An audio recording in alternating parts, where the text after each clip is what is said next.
शनिवार को इजराइल पर हमास के हमले के बाद इलाके में हिंसा की नई लपटें उठने लगी हैं। जब इजराइल हमास के बीच संघर्ष की शुरुआत हुई तब कई देशों के प्रमुख इस घटना पर अपनी प्रतिक्रिया दी, लेकिन मुस्लिम देशों के बयानों ने सबका ध्यान अपनी ओर खींच लिया है। हमले के बाद सबसे पहले सऊदी अरब ने एक बयान जारी कर अपनी प्रतिक्रिया देते हुए कहा कि वे फिलिस्तीनी गुटों और इजरायली कब्जे वाले इलाके की वजह से हो रही हिंसा के अलग अलग मोर्चों पर लगातार नजर बनाए हुए हैं।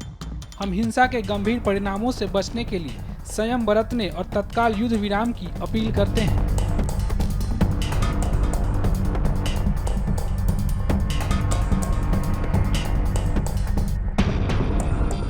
दूसरी तरफ संयुक्त अरब अमीरात ने इजराइल और फिलिस्तीनियों के बीच बढ़ती हिंसा पर गहरी चिंता व्यक्त की है और हिंसा को रोकने और नागरिकों के जीवन को संरक्षित करने के महत्व पर बल दिया है।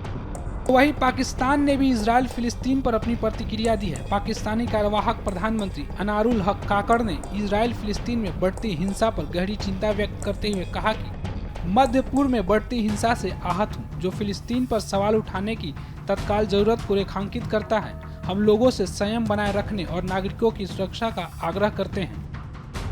साथ ही पाकिस्तान के पूर्व प्रधानमंत्री शहबाज शरीफ ने सोशल मीडिया प्लेटफॉर्म एक्स के जरिए कहा कि मैं आज की घटनाओं से आश्चर्यचकित नहीं हूं। जब इजराइल फिलिस्तीनियों को आत्मनिर्णय और राज्य का दर्जा पाने के उनके वैध अधिकार से वंचित करता रहेगा तो कोई और क्या उम्मीद कर सकता है। वहीं इजराइल हमास जंग पर मुस्लिम देशों के रोल पर रक्षा विशेषज्ञ प्रफुल्ल बख्शी का क्या कहना है, सुनिए।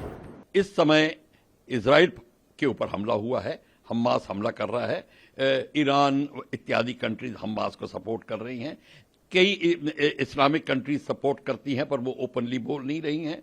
और इस समय हमास के ऊपर हमास ने एक बड़ा घातक हमला किया है। इजराइल के एक एयरफील्ड को हाफ कैप्चर कर लिया है, लोगों को, सिविलियंस को बहुत बेइंतहा मारा, औरतों का एक यूनिफॉर्म में जो औरत थी उसका बड़ी बुरी तरीके से रेप किया, उसको ख़त्म किया।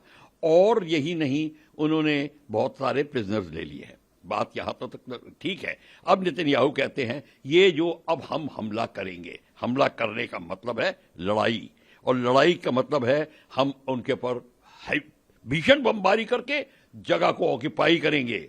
जब जगह ऑक्यूपाई होगी तब नेगोशिएटिंग टेबल में बात बनती है। सिर्फ बम मार के आप चले जाइए, कोई किसी की हार जीत नहीं होती, सिर्फ लाशें काउंट होती हैं, उससे कोई फर्क नहीं पड़ता। जब रियल एस्टेट जाती है, जब ज्योग्राफिकल टेरिटरी लूज होती है, फिर बात बनती है। इजराइल वो करने वाला है।